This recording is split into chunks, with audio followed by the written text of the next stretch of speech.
ay napadaan sa palengke at napabili ng gulay.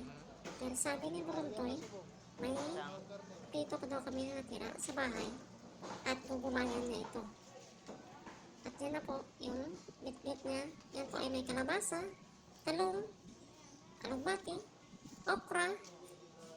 Hindi ko na po na-video kanina yung pagpili namin ng gulay.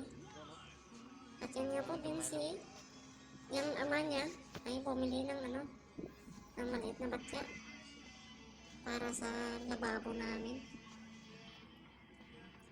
Para may pambawasan kami ng aming mga lutuin, pinggan. At yan na nga po ay palabas na kami ng ang palengke ng Tandansora. Yan. At nagulat kami dyan ng ama niya.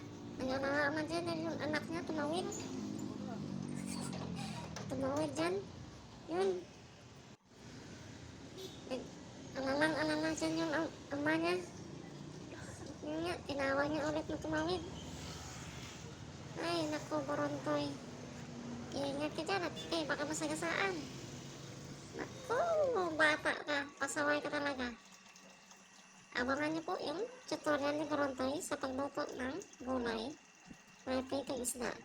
Salamat mga paps! Bye!